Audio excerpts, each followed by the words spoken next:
Olá, o meu nome é Tiago Gonçalves e dou-lhe as boas-vindas ao 2 de Conversa, o podcast da Liga Portuguesa contra o Cancro. Aqui falamos de forma leve, direta e sem tabus sobre cancro, passando por todas as fases do diagnóstico ao tratamento.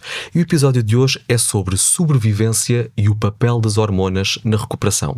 É por isso nossa convidada Joana Simões Pereira, médica endocrinologista no Instituto de Oncologia de Lisboa e também investigadora. Olá, Joana. Olá, muito obrigada pelo convite. Obrigado nós por aceitar. Joana, começo por lhe perguntar, porque acredito que é uma palavra que todos nós conhecemos, mas se calhar não percebemos muito bem o que significa. O que é, afinal, a endocrinologia? Bem, a endocrinologia é uma especialidade médica que estuda as glândulas endócrinas. O que é que isto quer dizer? São glândulas que nós temos no corpo, já vou dar exemplos, que produzem hormonas, que são proteínas que são libertadas na circulação sanguínea. E que são importantes para nós. E que são muito importantes para nós. A título de exemplo do que é que são estas glândulas endócrinas e que as pessoas estão muito habituadas a ouvir falar. A tiroide, por exemplo. Ok. Os ovários nas mulheres, os testículos nos homens, ok? Que produzem hormonas, as hormonas sexuais, não é? Então a testosterona que se fala tanto é uma hormona. É uma hormona. E os estrogénios também. Ok.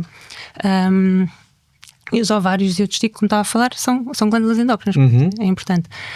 As suprarrenais, que se calhar não se fala tanto, mas são essenciais à nossa vida, porque produzem hormonas como o cortisol. Que é do stress. Portanto, é muito importante para nós conseguirmos responder ao stress, ok? E também produz mineralocorticoides, tem que ver com a nossa retenção de água, a manutenção da nossa tensão arterial, dos nossos sais equilibrados. Então, no fundo, as hormonas são importantes para o equilíbrio do nosso organismo. Exatamente. Depois, consoante determinada hormona, não é? As hormonas tiroideias têm uma função no nosso corpo diferente do que têm, por exemplo, os estrogénios ou a testosterona. Por exemplo, toda a gente conhece a diabetes.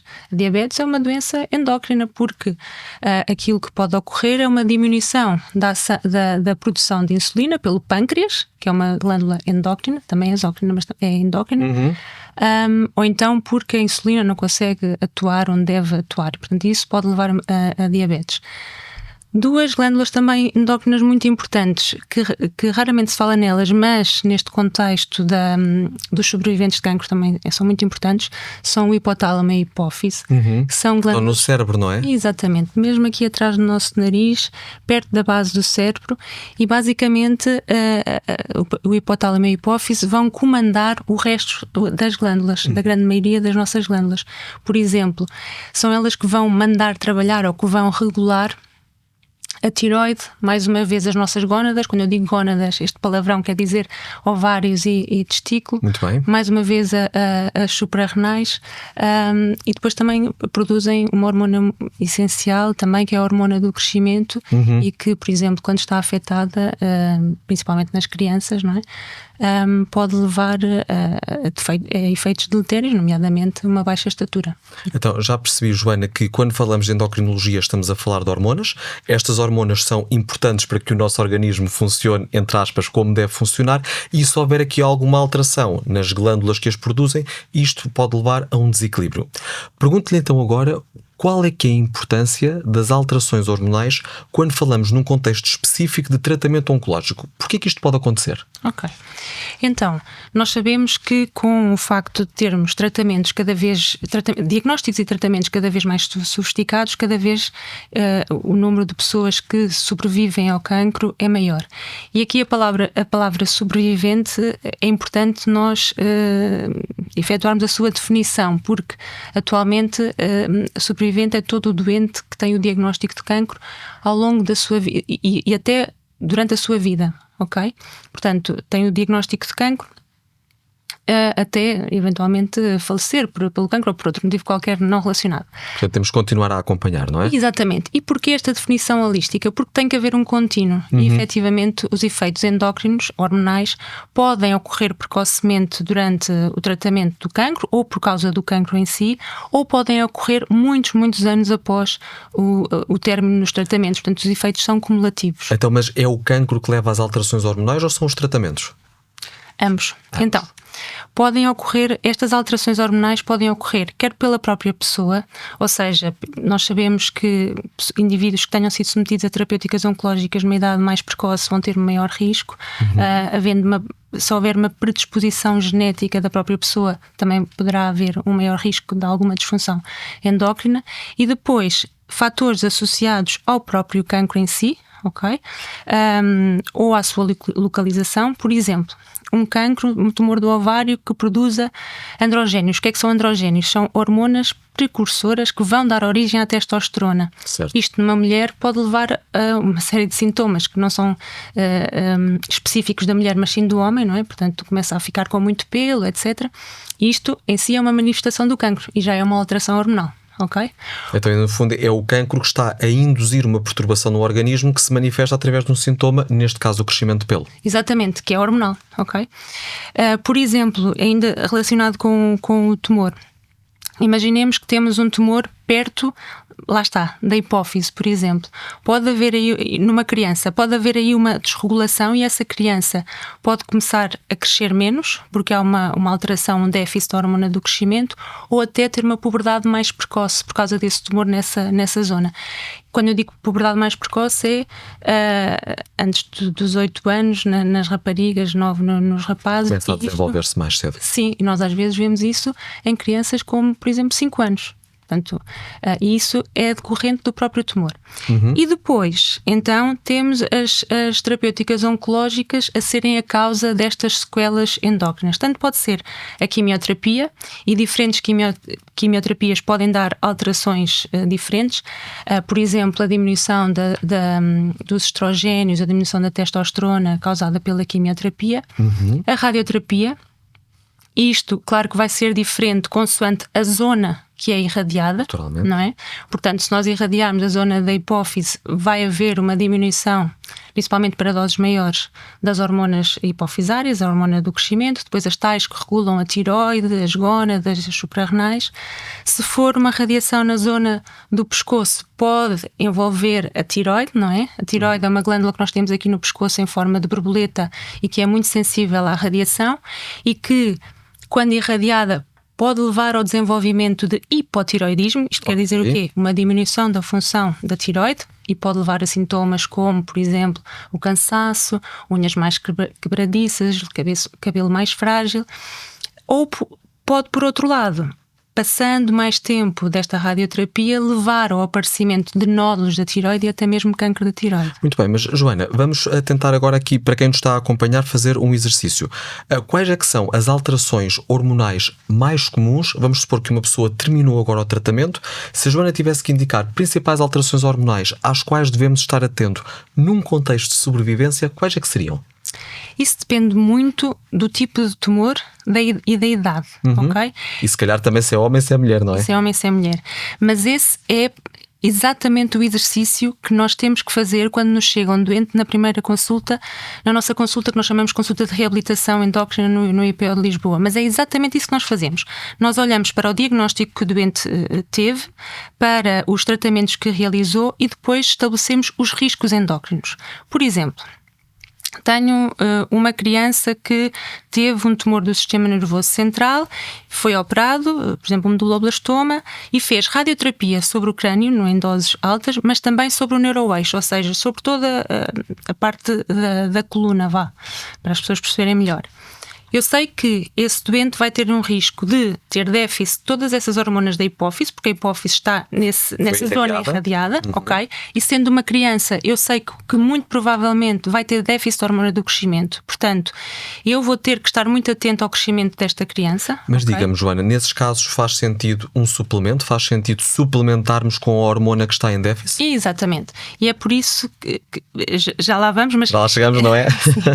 Mas é por isso que é tão importante nós diagnosticarmos as alterações endócrinas, porque na grande maioria dos casos, tirando algumas exceções, o tratamento até é fácil, porque é repor a hormona que está em falta, ok? Até se for um excesso, vamos supor que eu trato a pessoa, mas a consequência é a glândula produzir a mais do que o que devia. Como é que eu faço? Isso não acontece tão frequentemente. Pode acontecer, como eu estava a explicar, uma puberdade precoce, com tumores ali na zona da hipófise ou radiações em doses mais baixas, e aí nós temos que travar a produção de hormonas sexuais, e aí é o que nós fazemos, damos injeções para travar a ação dessas hormonas sexuais, a produção dessas hormonas sexuais. Certo. Ou, por exemplo, estou-me a lembrar, por exemplo, da imunoterapia, que hoje em dia se fala muito. Pode, por exemplo, haver uma fase transitória de aumento das hormonas tiroideias, mas nesses casos geralmente nem se trata, ou haver mesmo aquilo que nós chamamos um hipertiroidismo autoimune, uma doença de Graves, só que isto são casos muito raros. Pontuais, não é que tem que ser analisados um a um. Joana, estava a ouvir a sua explicação e não sei se isto é ou não comum, mas parece-me que é muito importante o oncologista trabalhar lado a lado com o endocrinologista, porque calculo que os diferentes tipos de cancro possam afetar, como a Joana me explicou há pouco, as diferentes hormonas e que, portanto, nós em cada fase de tratamento temos de perceber se aquelas hormonas estão ou não a ser afetadas. É importantíssimo, quer o oncologista ou o pediatra ou o neuro-oncologista que trata o adulto ou a criança ou o hematologista, é muito importante nós estarmos à distância de um telefonema. Mas isto é feito, ou seja, quando é instituído um plano de tratamento, o endocrinologista é também chamado para acompanhar a pessoa? Aquilo que atualmente eu posso falar da minha experiência certo. profissional, não é? No local do trabalho, que é o IP de Lisboa, que eu acho que é privilegiado neste seguimento endócrino dos sobreviventes, porque não sei se existem estas consultas tão bem estabelecidas nos restantes hospitais, mas aquilo que está estabelecido para as crianças e geralmente também para os doentes que são submetidos a transplante de medula óssea é 1 ano após o término dos tratamentos, eles são referenciados à nossa consulta. Se houver alguma suspeita de alguma alteração endócrina durante o tratamento ou até que tenha sido a manifestação da doença, obviamente que é encaminhado. Exatamente. Mas de uma forma sistemática é geralmente 1 ano após a suspensão da terapêutica oncológica. Então, e outra coisa, Joana, vamos supor que uma pessoa é diagnosticada com cancro, é iniciado o plano terapêutico, que o oncologista assim determinou, as hormonas desempenham algum papel no tratamento, na recuperação da pessoa? Podem ser importantes no processo de recuperação? Se forem afetadas, sim. Porque, imagine, ainda há bocado falava na imunoterapia e falava porque hoje em dia é mais comum, não é? É mais comum, há cada vez mais indicações e é muito frequente, por exemplo, o desenvolvimento de hipotiroidismo. E o hipotiroidismo como efeito secundário da imunoterapia. O hipotiroidismo pode tornar-se muito sintomático, as pessoas podem ficar muito cansadas, sobretudo o cansaço pode ser muito, muito vincado. Não há necessidade propriamente de estar a parar a terapêutica porque ocorreu hipotiroidismo, mas se nós tratarmos, se equilibrarmos a pessoa do ponto de vista sintomático vai melhorar e vai percorrer melhor o seu caminho durante a terapêutica oncológica se estiver equilibrado do ponto de vista hormonal. Claro que sim. Calculo também, Joana, que quando estamos a falar de uma situação de desequilíbrio hormonal, isto possa afetar muito a qualidade de vida da pessoa. Por exemplo, vamos agora supor um adulto, que é aqui a grande massa de ouvintes que temos deste podcast. Que desequilíbrios é que podemos estar a falar? Ou seja, um adulto que tenha um desequilíbrio hormonal, e já sei que são diferentes hormonas que podem estar afetadas, que tipo de dificuldades é que esta pessoa pode experienciar? Começamos agora primeiro pelo género feminino. Se for uma mulher. Se for uma mulher, pode ser afetada a sua capacidade de fertilidade. Não é? A sexualidade é afetada também. A sexualidade é afetada e, consoante o tipo de quimioterapia que faz, ou então se tiver feito radioterapia na zona dos ovários, eles podem ficar afetados também. A quimioterapia pode afetar os ovários. E consequentemente a fertilidade. E consequentemente a fertilidade e a capacidade de produzir estrogénios, ou seja, a mulher deixa de ter ovulação, deixa de conseguir menstruar. Fica numa menopausa de forma precoce, ok? Reversível? Em alguns casos sim, noutros não. Se a mulher for mais velha, ainda menstruar, mas se for mais velha, é mais provável que fique logo ali numa menopausa precoce. Okay. Mas muitas mulheres fazem doses tão altas e até esquemas diferentes de quimioterapia e ficam mesmo sem menstruar para o resto da vida. Portanto, ficam com uma menopausa precoce. Nesses casos, Joana, desculpe, sei que se calhar vamos desviar aqui um bocadinho para outro tema, mas é possível eu equacionar, retirar óvulos dessa mulher previamente a iniciar o tratamento para garantir que ela depois pode ser mãe quando terminar? É possível, sim. Isso geralmente não está relacionado com endocrinologia, geralmente é algo que é feito prévio a iniciar a terapêutica oncológica, em que os doentes são referenciados a centros de preservação. Ok. Eu disse falarmos agora de um homem. O homem também pode ocorrer o mesmo, ou seja, determinadas quimioterapias e, mais uma vez, a radiação na zona do testículo pode também levar a uma diminuição quer da capacidade de virem a ser pais, quer da produção de testosterona. Mais uma vez, se não houver contraindicações, e de forma igual para a mulher, aquilo que está recomendado é repor as hormonas que estão em falta, se não houver contraindicações. Ou seja, a reposição hormonal pode ser sempre um caminho relevante e muitas vezes recomendado nestas situações. A reposição hormonal, se não houver contraindicações, pode e deve ser um caminho a ser seguido, porque uma mulher e um homem adultos que tenham uma diminuição das hormonas sexuais de forma precoce podem depois ter efeitos adversos por causa disso. Há um envelhecimento prematuro, podem ter uma doença cardiovascular mais prematuramente, os ossos, que muitas vezes são esquecidos, o tecido ósseo pode ficar afetado e, portanto, aumenta o risco de fratura. Uma alteração hormonal afeta os ossos? Sim, exatamente. Os estrogénios, que são produzidos tanto na mulher, mas também pelo homem, pela conversão da testosterona para estrogénio, são a hormona essencial para a formação do osso. Olha, a sua explicação fez-me pensar numa outra pergunta, que é, nós aqui no 2 de Conversa gostamos muito de abordar a componente da prevenção, mais do que o tratamento, ou ao mesmo tempo do tratamento também a prevenção. O que é que eu, enquanto homem adulto, ou se for uma mulher adulta que nos está a ouvir, podemos fazer para promover um equilíbrio hormonal adequado no nosso corpo? Isto é, Joana, há determinados estilos de vida, hábitos que promovem um equilíbrio hormonal, se quiser, mais adequado, mais correto para o normal funcionamento do organismo? De uma forma geral, é aquilo que nós recomendamos para a população em geral. Como assim? Recomendações como exercício físico regular, uma dieta equilibrada, geralmente a dieta mediterrânica é aquela que é mais amplamente recomendada, não fumar, consumo de bebidas alcoólicas, o mínimo até inexistente, cada vez mais se fala nisso, e portanto é uma vida saudável, não há nada que nós possamos fazer especificamente para dizermos que agora vamos ter uma maior ou uma melhor saúde hormonal. Joana, diga-me, algo que também temos falado muito e é um tema da ordem do dia, é a saúde mental. Pergunto-lhe se um desequilíbrio hormonal pode ou não, se calhar não, ter algum impacto em matéria de saúde mental. Mas pode, claro. Pode. Por exemplo, sabe-se que as alterações da tireoide, quer seja o hipotireoidismo, quer seja o hipertireoidismo, podem associar-se a uma maior labilidade emocional. O hipotireoidismo muitas vezes pode associar-se à depressão. Por exemplo, pessoas com diminuição da produção de cortisol, como nós falámos há bocado, que é uma hormona muito importante, são pessoas muitas vezes muito cansadas, às vezes até algo deprimidas. Não que o cortisol em si leva à depressão ou que possa levar, mas influencia, não é? Porque as pessoas se sentem muito cansadas e às vezes são sintomas tão inespecíficos que também não são propriamente levadas a sério, e isso pode levar a... E depois, o hipogonadismo, ou seja, a diminuição das hormonas sexuais, a diminuição que leva a uma diminuição da libido, etc. E isso pode ser a causa, mas também pode ser consequência, não é? Da a libido é o desejo sexual. A libido é o desejo sexual, exatamente, obrigada. Podem ser causa e consequência de uma depressão ou de alguma alteração da saúde mental, que é frequente nestes doentes. Claro, e que não deve ser negligenciada. Não deve ser negligenciada. E por isso mesmo recordar os nossos ouvintes que a Liga Portuguesa contra o Cancro e os seus diferentes núcleos colocam à sua disposição consultas de psico-oncologia gratuitas, sendo que para isso deverá então entrar em contacto com a linha Cancro 808-255-255 e será rapidamente acompanhado e encaminhado para um profissional que o poderá ajudar.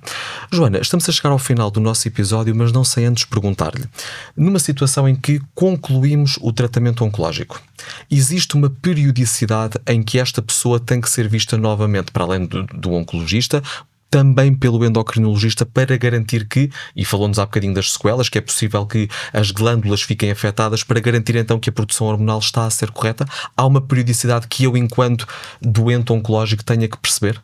Assim, eu acho que é fundamental a pessoa ser vista pelo menos uma vez, nem que seja o tal ano após a suspensão da terapêutica oncológica, porque depois, de acordo com aquilo que realizou, vai ter que ser estabelecido um plano. Há doentes que faz sentido serem vistos de 2 em 2 ou 3 em 3 anos porque ou não realizaram radioterapia ou não têm um grande risco nem das gónadas, nem risco cardiovascular, que é também muito importante. Há outros que fizeram tantos tratamentos, têm tantas alterações endócrinas que acabam por ter que ser vistos de 3 em 3 ou de 6 em 6 meses. Portanto, isso depende muito do doente que nós temos à frente. Cada caso é um caso. Cada caso é um caso. Muito bem. Joana, muito obrigado pela sua presença no 2 de Conversa. Percebemos então que as hormonas exercem um papel absolutamente determinante no equilíbrio do nosso organismo e que elas podem ser afetadas numa situação de tratamentos oncológicos, sendo que, uma vez concluído o tratamento, há que acompanhar, há que estar atento e procurar a ajuda do endocrinologista. Sabemos também que os estilos de vida saudáveis, estamos sempre a dizer isso no 2 de Conversa, são absolutamente fundamentais para promover um correto equilíbrio hormonal. Fazer exercício físico, sono adequado e uma alimentação equilibrada. Agradeço-lhe por ter estado ao nosso lado no 2 de Conversa, o podcast da Liga Portuguesa contra o Cancro. Encontramos-nos no próximo episódio.